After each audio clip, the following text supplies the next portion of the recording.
All right, hey everyone, welcome back for another deep dive with us. Yes, hello. So today we're going beyond the visible universe. Everything we know about space has come from light and telescopes and images. But today we're talking about something that Einstein himself doubted would ever be possible, Mhm.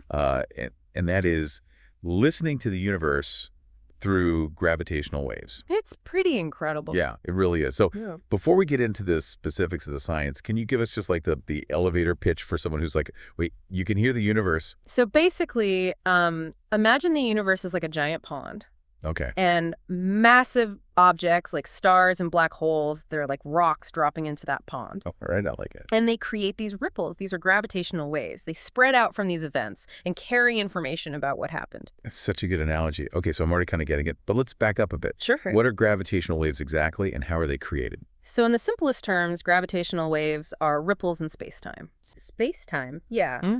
So you know how we think of space as this empty thing and time as this separate thing? Right. Well, Einstein came along and showed us that they're actually interwoven into this fabric called spacetime. Okay, I'm following you. And anything with mass, like a star or a black hole, it actually warps this fabric. So it's like a bowling ball on a trampoline. Exactly like that. The heavier the object, the more it warps spacetime around it. Okay, cool. And when these massive objects accelerate, like when they orbit each other or collide, the distortion of spacetime creates waves that travel outward. So it's not just their mass, it's their movement too. Right. The acceleration of these objects is key to generating these waves. Now, Einstein predicted these waves back in 1916, Yeah.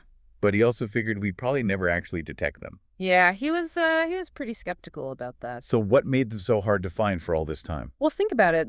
These waves are created by some of the most violent events in the universe, like black holes colliding. But by the time those waves reach us here on Earth, the ripples they make in spacetime are incredibly tiny.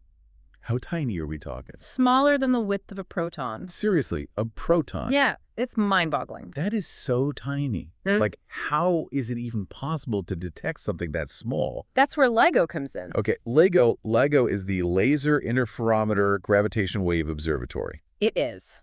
So tell me about this. It's a technological marvel, really. Yeah. Basically, LIGO uses lasers to measure these tiny distortions in space-time. Okay, I'm all ears. So imagine two very long tunnels arranged in an L shape. Okay. And inside each tunnel, lasers are bouncing back and forth between mirrors. Mm-hmm. When a gravitational wave passes through, it actually stretches and squeezes space-time ever so slightly. So it's affecting the distance the lasers travel. Exactly. And LIGO can measure those changes with unbelievable precision. So we're talking like teeny tiny measurements here. It's like measuring the distance to the nearest star to the accuracy of a human hair. Wow. Okay, that is mind-blowing. Yeah. So we've got these waves that are almost impossibly small to detect. Yeah. But LIGO is like a cosmic microphone picking them up. A very, very sensitive microphone. But let's talk about what these waves are actually telling us. What kind of events are we listening to? Well, the first gravitational waves LIGO ever detected came from a truly epic event. Oh, yeah. It was the merger of two black holes, each about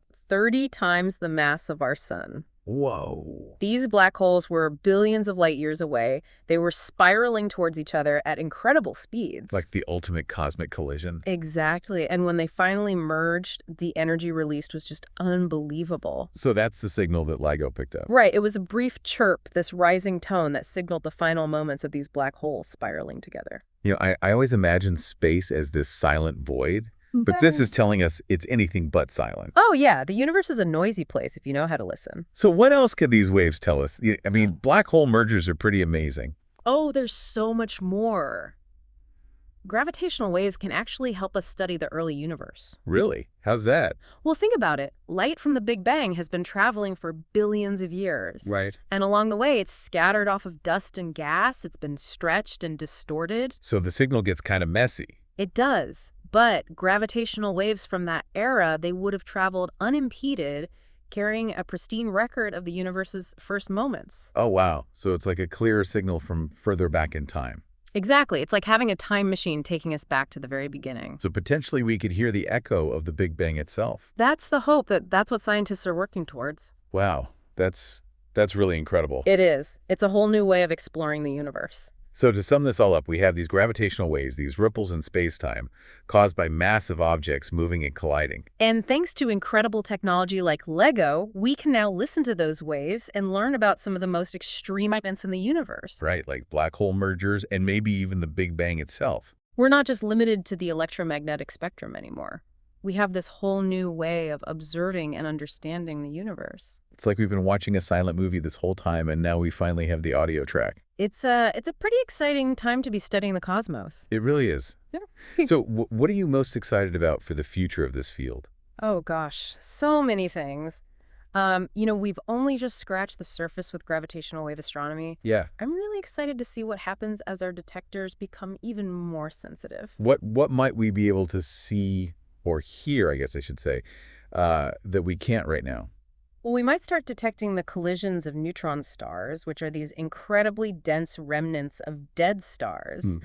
And that could tell us so much about the fundamental nature of matter. Yeah. And who knows, maybe we'll even hear the hum of cosmic strings, these hypothetical defects in space-time. Cosmic strings. Yeah. Like wrinkles in the fabric of the universe. Yeah, it's pretty wild stuff. It is.